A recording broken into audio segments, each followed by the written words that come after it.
it's time to dungeon crawl. What's up, everyone? This is Loki Orin, and we're back in the 2d6 dungeon. Last time, Rahfa slew the Overlord, taking vengeance for a previous run that will never see the light of day, but did end at the Overlord. And now we find ourselves on level 3. So this transition kind of changes the theming of the dungeon. Levels 1 and 2 were mostly human. Levels 3 and 4 are the crypt and the haunted. These levels are where the dead are interred. The levels are mostly dusty stone chambers littered with sarcophagi and plagued by the wandering dead and those who would dare to seek this place for hidden treasures. Of course, none of that matters to Rahfa because he's here to purge evil. Loot is just a nice benefit.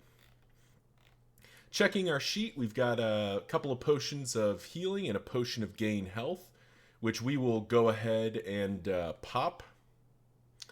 So we will drink our potion of gain health, which lets us max this out to 45, and we are a tanky boy.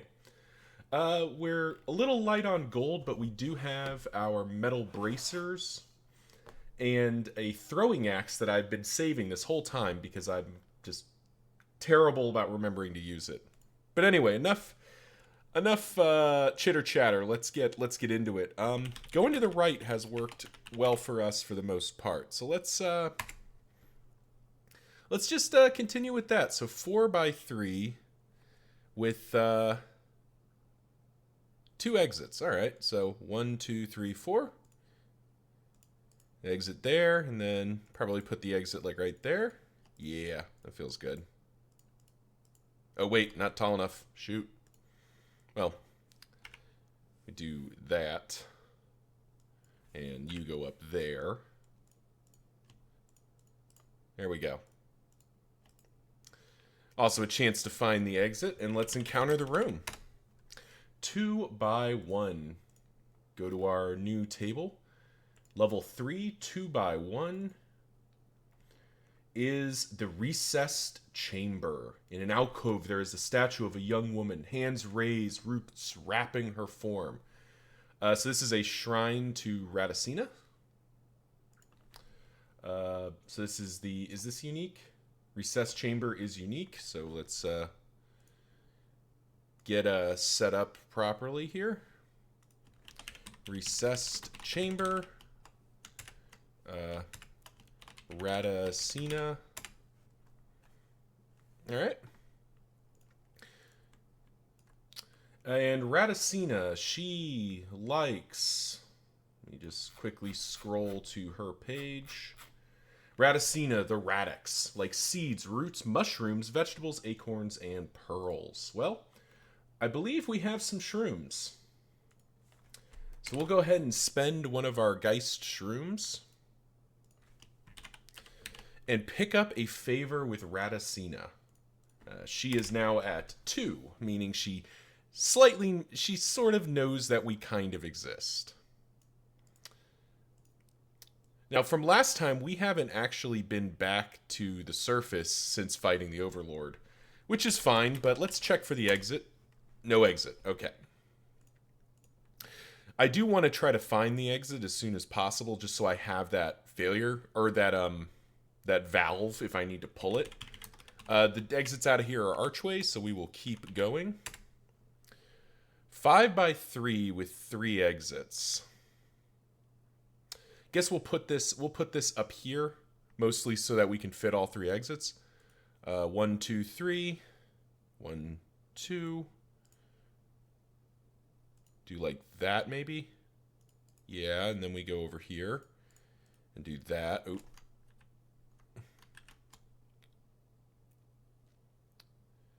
So it needs to go like that, except we do that. There we go.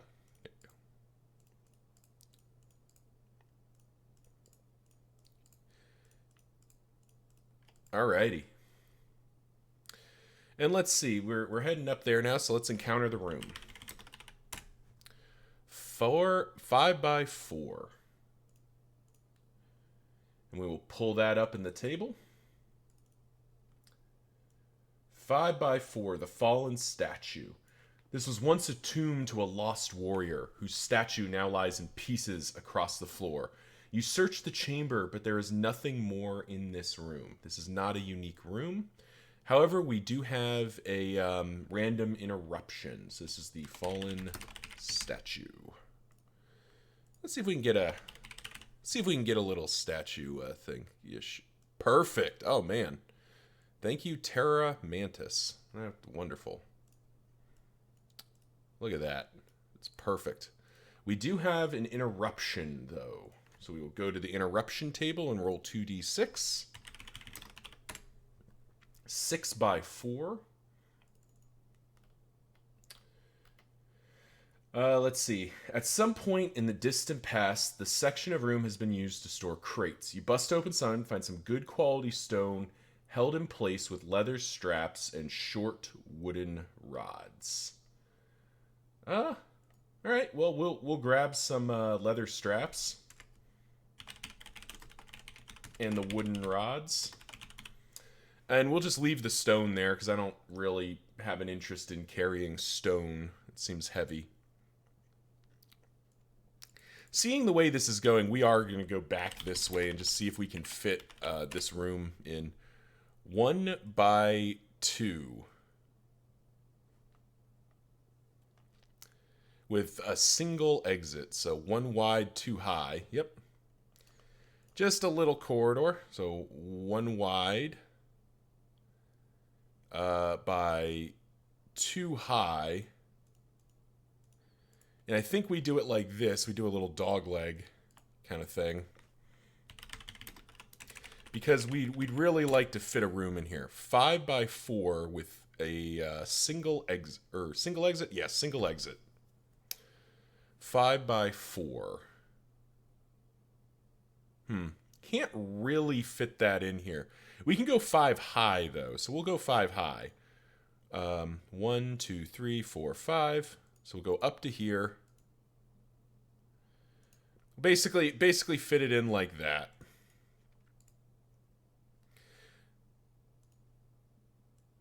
And I guess technically we can make it 1 higher. That would capture the as much of the area as we're going to be able to capture. So we'll go up to here and down. Kind of an awkward shaped room, but that's the nature of the game. Let's encounter the room. 5 by 6, you say. Rahfa, not sure if he should be relieved or invigorated by the lack of opposition so far on this floor. 5 by 6, the font room. In the center of this dark space is a stone font. Standing at it is a priest, as if baptizing a child. This is no child. It is a zombie priest drawn to repeat their past actions. You must fight it. All right, time for a zombie. Where is the zombie? There you are. Alrighty, and what D&D player would not have a zombie token? So many zombie tokens, so little time. Alright, zombie are level 2 enemies, so we're actually fighting down a little bit, but let's meet our contestant here. Zombies have 12 HP, and they are worth 38 XP, so not a ton, but they are worth something. Combat start. Alrighty. Rahfa swings first. His mace, a good weapon for fighting the undead. 4 by 4. We're still at shift. We're at shift 2 still, so we can't do much about that just yet. Quick double check on that. I'm pretty sure we're still at shift 2. I think shift 3 comes at where's the table? There it is. Shift 3. Oh, that's at level 5. Yeah, we're a long way away from that. Okay. Yep, so 4 by 4, we can't actually do anything with that, can we? Yeah, 2 by 3 is not happening. Well, yeah, 2 by 3 is not happening. 5 by 2 is not happening. We miss. The rare miss on a zombie. The zombie strikes back, reaching out with a clawed hand and missing something fiercely. So round 2. We swing again. 6 by 4. Yeah, we can't do anything with that either. Miss again. We're apparently a little bit rusty or something. Maybe the Overlord fight took more out of us than we realized.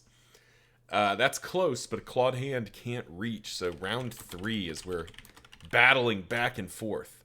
2x1 does become 2x3. So we will hit him with the sudden whomp. Finally managed to find our footing. On secondary 1s, 2s, and 6s. So this is full damage for 2 whole damage. Wow. All that buildup for that. The zombie in turn will return fire and critically miss. A large chunk of the creature's arm falls away as it swings, causing d6 damage. It does more damage to itself than we did to it. Yikes. Round 4. We swing again. We critically miss. The zombie swings back. 3x2, zombies only have shift 1, but round 4 it gets to shift 2, so it does get us with the clawed hand. +2, -2, thanks to our metal bracers, which give us mitigation on 3s. Gets us for a single point of damage. Not too shabby. A little scratch. Round 5. Shift +2.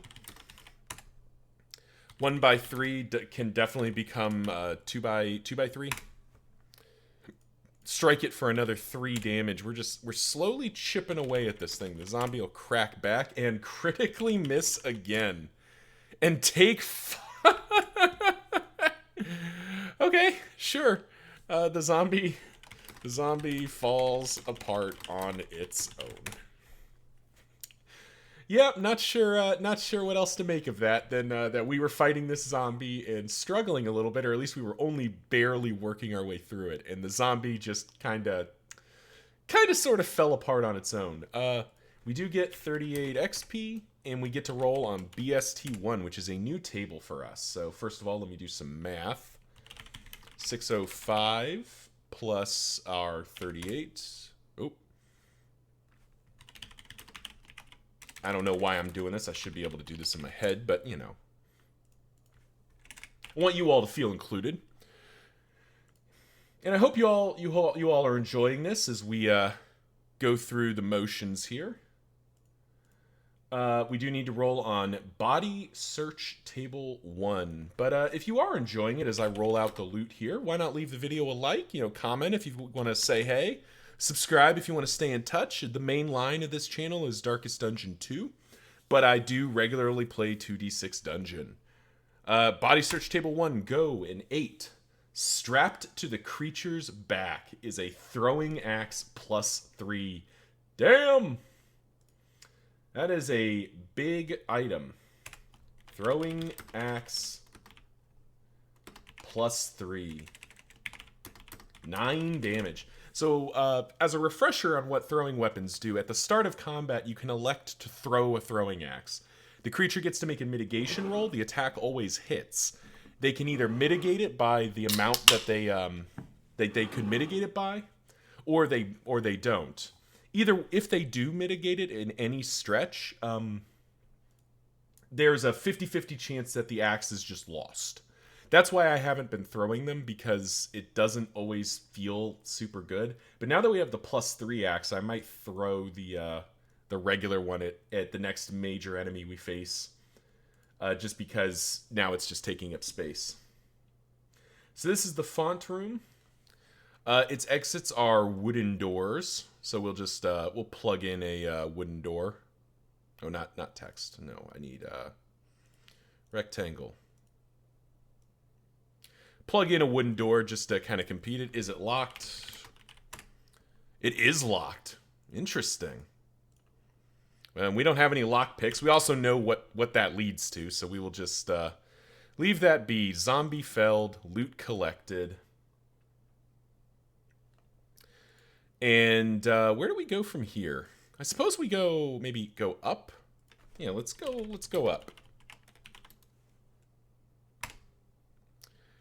Whoa, 6x6 with 3 exits. Nice. So in the past, when I've generated rooms, I've re-rolled doubles. The rule does state you don't re-roll for double sixes. You just draw the room, presumably because that's already gigantic and it doesn't need to be. It doesn't need to be any bigger. All right, let's get our deal here. All right, 6 by 6. So 1, 2, 3. 1, 2, 3. So go like there. 1, 2, 3, 4, 5. Oop. 5, 6. Exit there. 1, 2, 3, 4, 5, 6. 1, 2, 3, 4, 5, 6. Boom. There we go. Exits added. We are kind of running out of room on this right side, but we'll make it work. All right, and this is a large room, level 3 large rooms. I don't know that I've generated many of these.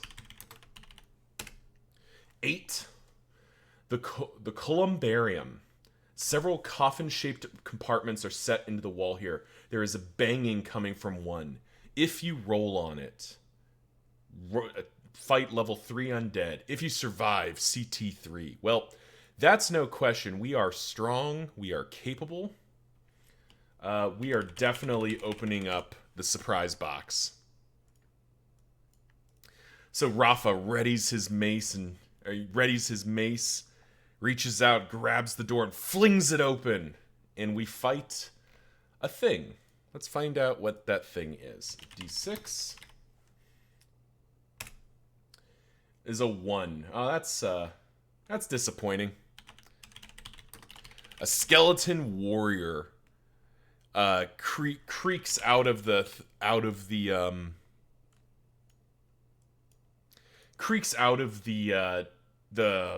sarcophagus to fight us. Skeletal warrior. I say disappointing purely because like it could have been something bigger and more dangerous and thus more worthy of loot. But I shouldn't complain too much. This is still a fight, and that's what we aimed for. Combat start. Rahfa rolls forward. In D&D, skeletons are vulnerable to bludgeoning damage, and not in this game. Skeletons defend on primary 3s and 4s, so he doesn't defend against this. And maybe he is vulnerable because we crack him for 7 damage. Skeletal warrior. Man, I am rolling hot. The skeletal warrior attempts to strike back, but the armor on the skeleton makes it top heavy and it trips. You kick it hard as it lands, dealing 3 damage and killing it. All right, so I think the in-lore explanation there is the skeleton warrior stumbles out of the crypt. Rahfa bashes it upside the head, knocking it to the ground, and then curb stomps its skull. Well, that was anticlimactic, and was worth 40 XP. So I'm not going to complain. So now we get 40 XP. We get a BST1 roll, and we get a CT3 roll, a level 3 chest. So we've done the XP. We're already familiar with the body search table, so let's go ahead and do that again. 10, that's a good roll. Let me double check that I rolled the right thing. BST1, yeah. 10, in the satchel at the creature's side is a vial of liquid. Roll on pot 2. There is also 2d6 plus 10 gold coins in here. Dang, this skeleton was wealthier than most of the people on the previous floor. What the hell? So that is 9 plus 18 is what, 27? Yeah, 27. So we're up to 27 gold coins, which is nice. That's definitely worth having. And we get a pot 2 roll, which is good because we're down to just a couple of healing potions. So we would like additional potions. Where did you go, pot? There you are. Pot 2. Oh, I'll just take the 3. I should have only rolled 1d6. A potion of resist magic. I don't even know what that does. I don't know if I've ever rolled that before. Potion of resist magic. I'll throw it up on the screen, and let's quickly check here. Resist magic. Ignore one successful enemy maneuver against you that is magic based. Okay, so this is one of the potions that's a little odd. It's basically my call if the attack is magical. So we'll deal with that more later, but let's get to the big thing, the CT3 roll. Let's see what this guy was buried with. All right, big money, no whammies. Big money, no whammies. I hope you're all manifesting. And, yeah, 6. Okay, that's a little disappointing. The chest is virtually empty, apart from a half a silver cross worth 2d6 silver coins wrapped in cloth. So half a silver cross, half of a silver cross, which is worth 6 silver coins. I don't believe that is half of an ornate item. I feel like the game would call that out. So it's more just kind of disappointing, but maybe it is. If we find another half of a silver cross, we'll talk about it. But that was easy, and recognizing that our dungeon is, kind of narrow to the right. Let's go ahead and try to clean that out. And that'll do it for part 1. Thank you all for watching. I hope you enjoyed. I know it's been a bit of a hiatus, but this is really sort of a side project to the main thing, which is still Darkest Dungeon 2. But that being said, I do love playing 2d6 Dungeon, and if you would like to check it out, check the description down below where there is a link to the Kickstarter that is the primary means where you can buy 2d6 Dungeon for yourself. Anyway, like, comment, subscribe. You all know the drill by now, and see you in part 2. Until then, see ya.